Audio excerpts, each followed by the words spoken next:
नमस्कार, मैं हूं ब्रजेश चौक से और आप देख रहे हैं हमारा खास कार्यक्रम अटेंशन। और अटेंशन में चर्चा होगी लाडली पर फिर लड़ाई।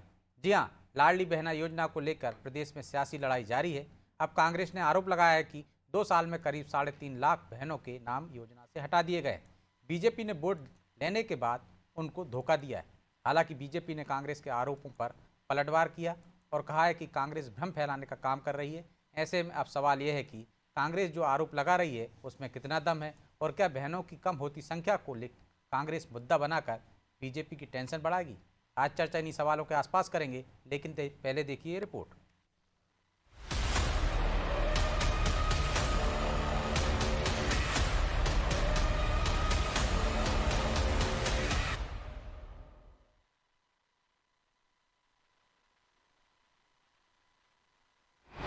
लाडली पर फिर लड़ाई, सियासत ने ली अंगड़ाई।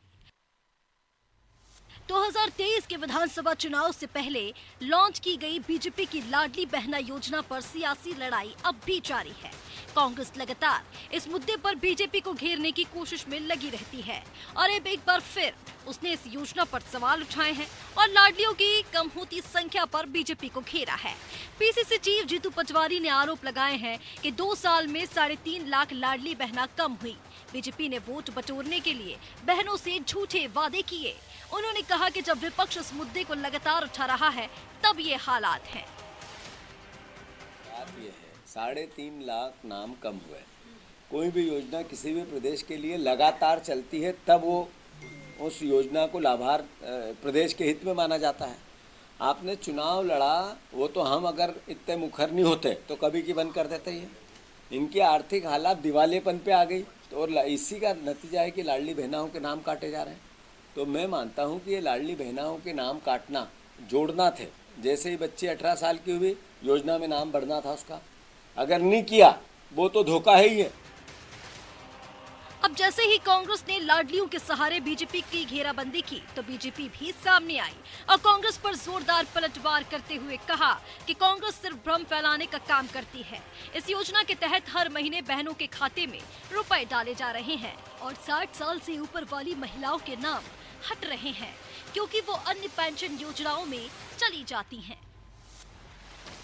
देखिए, कांग्रेस को तो कभी भी लाडली बहनों से सरकार का प्यार स्वीकार ही नहीं था और ये योजना जब प्रारंभ हुई तब से लेके आज तक कांग्रेस सिर्फ भ्रम फैला रही है। और ये योजना पूरे धड़ल्ले से चालू है। लाडली बहना के खाते में हर माह पैसे भी आते हैं, वो अपने खर्चे भी इससे पूरे करती हैं और कांग्रेस ही इस तरीके से विलाप करते हुए रह जाते हैं। उनको याद रहे कि ये जो 60 वर्ष के बाद से जो नाम हट रहे हैं वो विधवा पेंशन और अन्य स्कीमों में चले जाते हैं, पर लाडली बहनों के खाते में पैसा जो आना चाहिए वो आता रहता है। कांग्रेस के ये आरोप नए नहीं हैं और बीजेपी ने जो स्पष्टीकरण दिया वो नया नहीं है। लेकिन सवाल ये है कि फिर क्यों कांग्रेस लगातार ये मुद्दा उठाती है। जानकारों का मानना है कि लाडली बहना योजना का तोड़ कांग्रेस अब तक नहीं निकाल पाई है। मध्य प्रदेश के साथ ही जिन जिन राज्यों में बीजेपी इस तरह की योजना लाई उससे बीजेपी को फायदा ही मिला। इसलिए भी कांग्रेस हर मुमकिन कोशिश कर रही है कि कैसे भी करके महिला वर्ग को अपने पाले में लाया जाए। खैर, अब लाडली पर शुरू हुई ये लड़ाई कहां तक जाएगी ये भी देखना होगा। ब्यूरो रिपोर्ट, अनादि टीवी।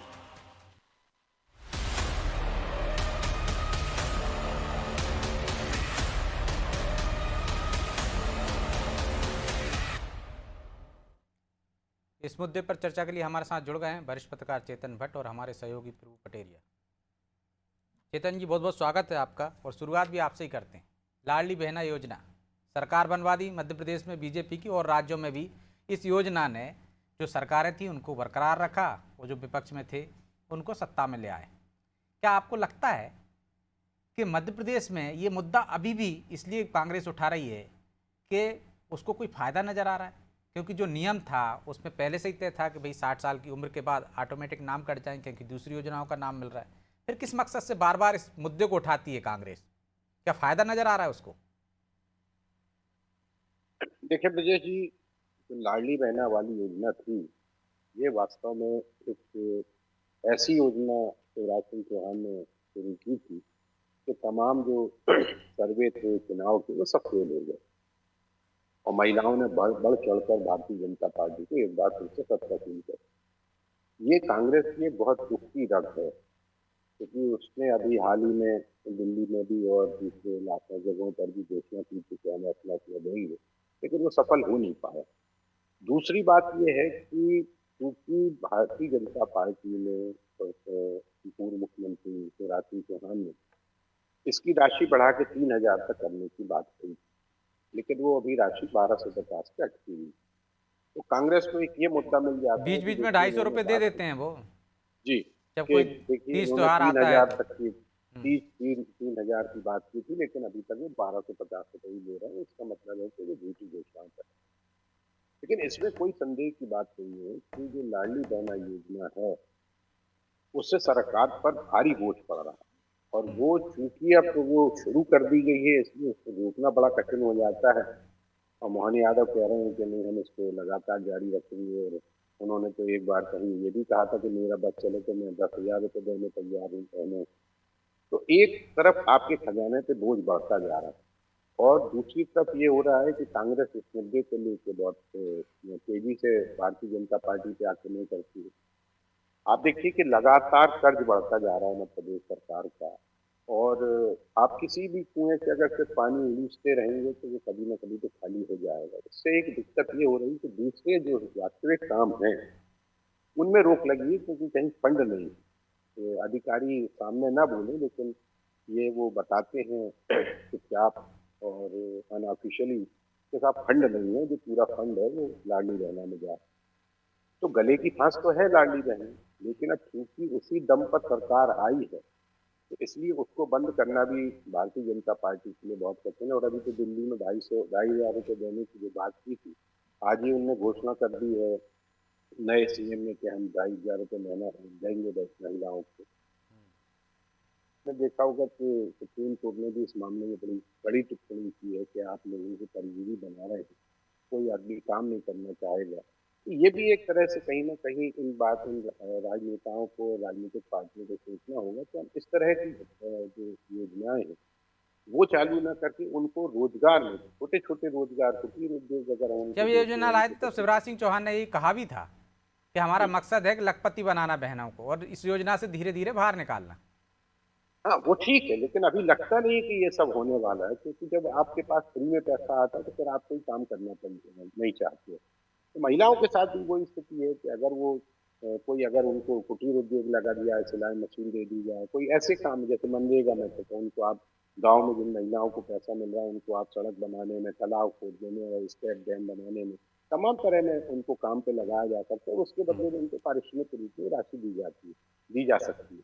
लेकिन सिर्फ फ्री में अगर आप इस तरह की चीजें करेंगे तो मुझे लगता नहीं कि बहुत लंबे समय तक ये सब चल पाएगी, क्योंकि जिस तरह से कर्ज बढ़ता जा रहा है मध्य प्रदेश सरकार पे, और उसका जो बजट है उससे ज्यादा कर्ज देता जा रहा है, तो ये कहीं ना कहीं दूसरे जो विभाग हैं और उनमें जो काम होना है, विकास के काम होना है, उनमें भी रोक लगी हुई है।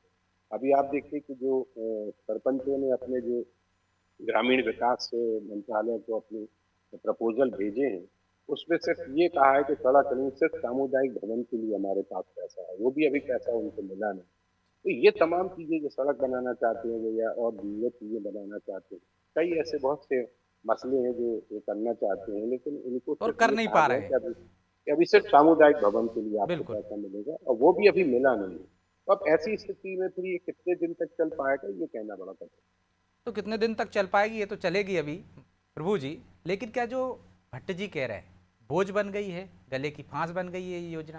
क्योंकि हमने देखा महाराष्ट्र में भी सरकार ने वादा किया था, 2 करोड़ महिलाओं को वो दे भी रहे थे, लेकिन 5 लाख एक झटके में हटा दी उन्होंने, 2.5 लाख से ज़्यादा आय वालों को। मध्य प्रदेश में भी ऐसी कोशिश हुई थी, लेकिन कर नहीं पाए। देखिए ब्रजेश जी, जो भी योजनाएं बनती हैं तो उसका एक गाइडलाइन बनती है, उसका एक क्राइटेरिया तय होता है कि कौन कौन से इसमें पात्र होंगे, कौन कौन से नहीं होंगे। मध्य प्रदेश में भी ये हुआ था, महाराष्ट्र में भी ये हुआ था। चुनाव के पहले राजनीतिक लाभ के लिए उनने उस रिलैक्सेशन दे दिया, उसमें गाइडलाइन तो बनी लेकिन उसमें सख्ती नहीं बरती, ज़्यादा से ज़्यादा रजिस्ट्रेशन करा लिए।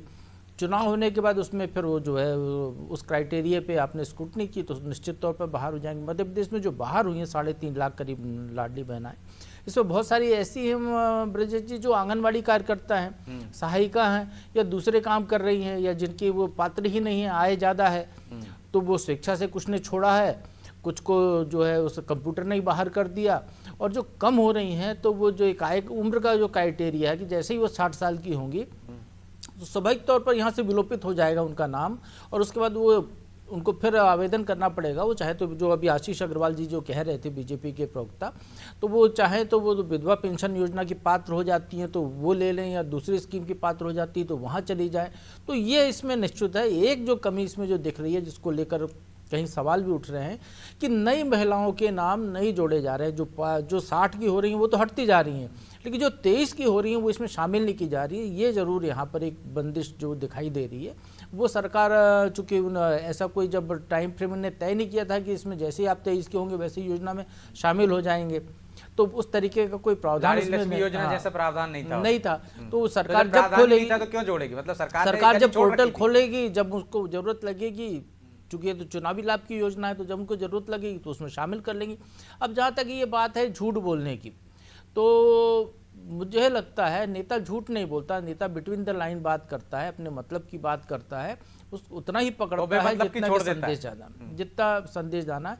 तो शिवराज सिंह चौहान ने जो कहा था, ब्रजेश जी बहुत स्पष्ट कहा था उनने कि 1000 रुपये महीना देंगे बहनों को अभी, इसके बाद जैसे ही हमारे पास कुछ पैसा बढ़ेगा तो 250 रुपये बढ़ाएंगे, फिर हमारे पास और कुछ पैसा बढ़ेगा तो फिर 250 बढ़ाएंगे तो 1500 कर देंगे, कुछ और पैसा बढ़ेगा तो फिर 1750 कर देंगे, पैसा बढ़ा के 250 बढ़ा के, कुछ और पैसा बढ़ेगा तो 250 बढ़ा कर 2000 कर देंगे। ऐसे करते करते 3000 तक ले जाना है। उन्होंने इसकी कोई तारीख नहीं बताई थी, कोई डेडलाइन नहीं बताई थी कि फलाने तारीख को या फलाने साल में हम इतने रुपए देंगे। और ये तो सबको पता है कि पैसा बढ़ ही नहीं रहा सरकार के पास। तो सरकार ने जो है 1000 रुपये से स्कीम शुरू हुई थी, पहली राखी पे उन्हें जो है 250 रुपये बढ़ा दिए, चुनाव के ठीक पहले वाली जो राखी आई थी।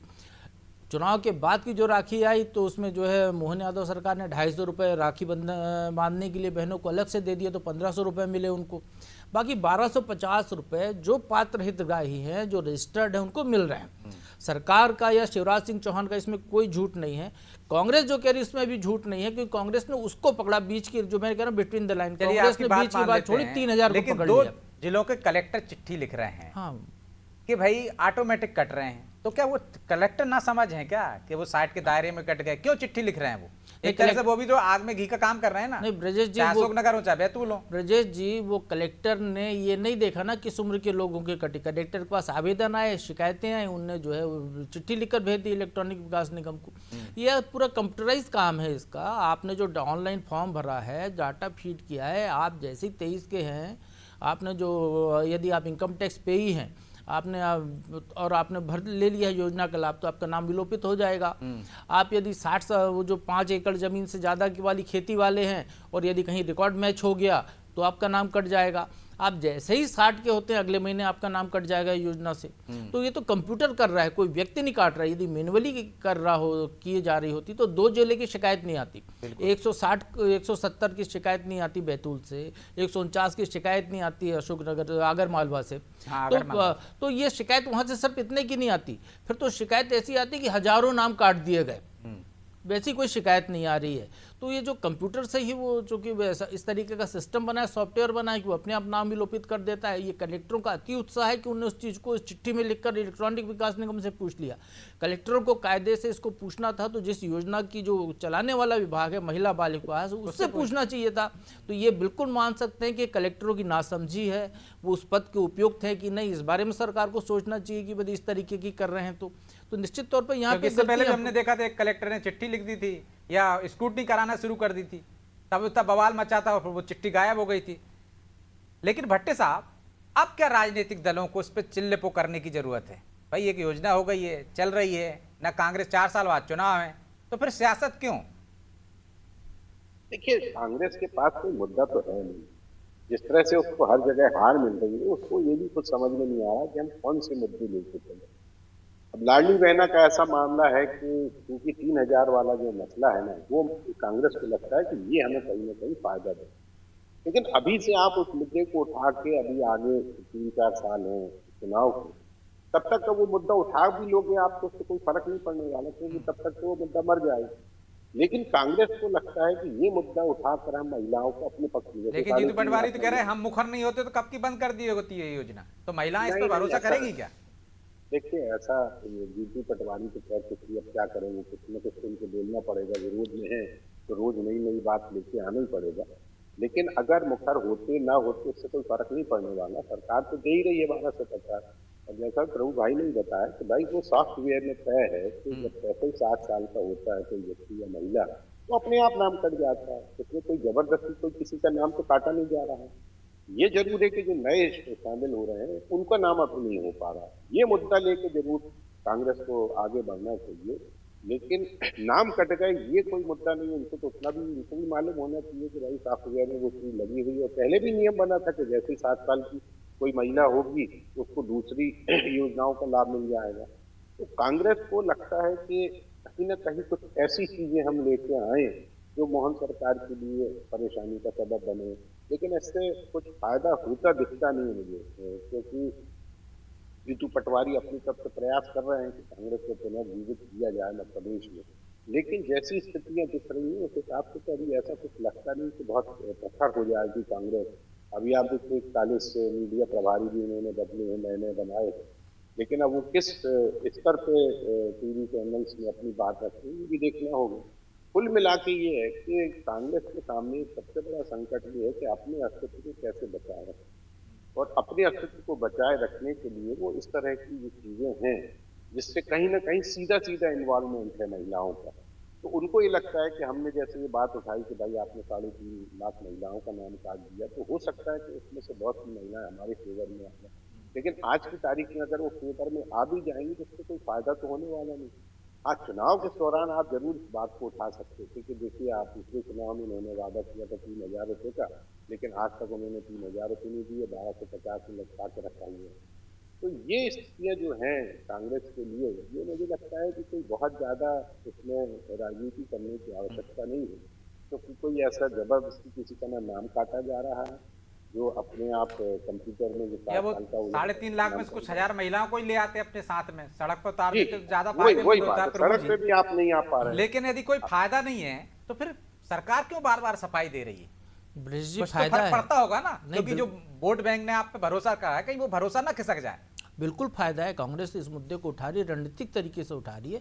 ये मुद्दा उठाने से कांग्रेस को फायदा है, इसलिए सरकार को जवाब देना पड़ रहा है बार बार। उस सरकार को भी समझ में आ रहा है कि ये मुद्दा कितना सरकारी हो सकता है, क्योंकि एक वो मुद्दा जिसने अचानक आपकी हवा बनाई, आपको सरकार केवल मध्य प्रदेश में नहीं दिलाई 163 सीटों के साथ, उसी योजना ने आपको कई राज्यों में सरकार दिला दी। दिल्ली में भी उसी योजना का योगदान दिल्ली माना में जाता है, महाराष्ट्र में तो माना जाता है। उसी योजना ने झारखंड में हेमंत सोरेन की सरकार बनवा दी। तो निश्चित तौर पर योजना इतनी कारगर है, वो महिलाओं जो एक तरफा वोट जा रहा है, एक नया वोट बैंक बनकर जो है मध्य पूरे देश में दिखा दिया शिवराज सिंह चौहान ने कि एक बड़ा वोट बैंक जो है अभी तक जातियों पे जाता था कि वो SC ST OBC यादव तमाम जातियों पे जाते थे। पहली बार जो है शिवराज सिंह चौहान ने दिखाया कि आधी आबादी एक वोट बैंक बन सकता है यदि हम इसको सही ढंग से हैंडल करें तो उनने तो ये कहना चाहिए कि वो आधुनिक राजनीति के बहुत बड़े चाणक्य शिवराज सिंह चौहान है, जिनने ये दिखा दिया, एक नया रास्ता दिखा दिया सबको, और उसको सफल तरीके से अमली जामा भी पहनाया। यही चीज़ कांग्रेस भी जान रही है ब्रजेश जी, केवल इसलिए वो बार बार उठा रही है। करत करत अभ्यास के जड़मती हो सुजान रसरी आवे जाती सिल पर पड़त निशान। आप बार बार ये कहेंगे कि नई योजनाओं से नाम घटा दिया, महिलाओं के नाम घटा दिए, तो वो महिलाएं जिन्हें पैसा मिल रहा है 1000 रुपया उसके चक्कर में आ गई थी, वो महिलाओं में जिनके नाम कट रहे हैं वो 100 जगह गाएंगी, बाकी को भी डर लगेगा कि हमारे नाम कट जाएंगे। आज क्योंकि हमारी नाम बारी तो आएगी अगली बार, क्योंकि नाम तो हर महीने कटते जा रहे हैं जो 60 पार हो रहे हैं। अब सरकार को ये चाहिए था कि जैसे ही उसका नाम कटता है, जैसे ऑटोमेशन यहाँ है सॉफ्टवेयर, वैसे ही सॉफ्टवेयर था कि यहाँ से नाम कटे अगले बार उस सॉफ्टवेयर में दर्ज हो जाए, क्योंकि पूरा डाटा तो आपके पास है ही, उसका आधार कार्ड आपके पास है, समग्र ID है। भाई देखिए ये इस योजना से कटा, इस योजना में मिल रहा है। तो सरकार ने वो तैयारी की नहीं है, तो यहाँ पर वो कांग्रेस उस योजना का फायदा उठा रही। 4 साल यदि कांग्रेस यही गाती रहेगी और हर महीने नाम घटते रहेंगे और नई महिलाएं शामिल नहीं की जाएंगी, तो 1 करोड़ 31 लाख से योजना शुरू हुई थी, 1 करोड़ 27 लाख को अभी मिल रहा है। अब देखिए यदि यही स्थिति रही तो जो जीतू पटवारी जो आशंका व्यक्त कर रहे हैं चुनाव आते तक, तो यही रहेगा, कुछ हजार महिलाएं पात्र बचेंगी इसकी, लाखों में भी संख्या रह जाए तो बहुत आश्चर्य की बात है। तो इस तरीके की स्थिति होगी ना, तो निश्चित तौर पर क्योंकि ब्रजेश जी इसलिए कह रहा हूं क्योंकि एक योजना और चल रही है कि इन्हीं बहनों को लखपति बनाना है। बिल्कुल। द्रोण दीदी की योजना चल रही है, तो इन्हीं में से वो महिलाएं हैं जिनको सरकार लखपति बनाएगी। जैसे ही वो लखपति हो जाएगी तो योजना से बाहर हो जाएगी। ये उनके भी डाटा दे दे सरकार के, हमने देखी लखपति बना दिया इसलिए योजना से बाहर हो गई, तो ज्यादा फायदेमंद रहेगा। बहरहाल समय इजाजत नहीं देता, इसलिए चर्चा को यहीं विराम देंगे। भट्ट साहब बहुत बहुत धन्यवाद आपका। तो निश्चित तौर पर कांग्रेस रणनीति के तहत मामला उठा रही है, क्योंकि लाडली बहनें वो हैं जिन्होंने सत्ता में पहुंचा दिया, और जो सत्ता में थे उनको बरकरार रखा। तो निश्चित तौर पर कई राज्यों में जिसका असर हो, तो कांग्रेस उस मुद्दे को कैसे छोड़ सकती है। उसको भी लग रहा है कि एक समय ऐसा आएगा कि लाडली की संख्या बहुत कम रह जाएगी, तब वो बहनें उन पर भरोसा करेंगी कि वो लगातार ये मुद्दा उठाते रहते। अब सरकार को विचार करना होगा, और शायद सरकार को भी इस आशंका है, इसीलिए तो वो सफाई दे रही। आगे की सरकार की क्या रणनीति होगी ये तो आने वाला समय बताएगा। बहरहाल अटेंशन में इतना ही, मुझे दीजिए इजाजत और आप देखते रहिए अनादि टीवी। नमस्कार।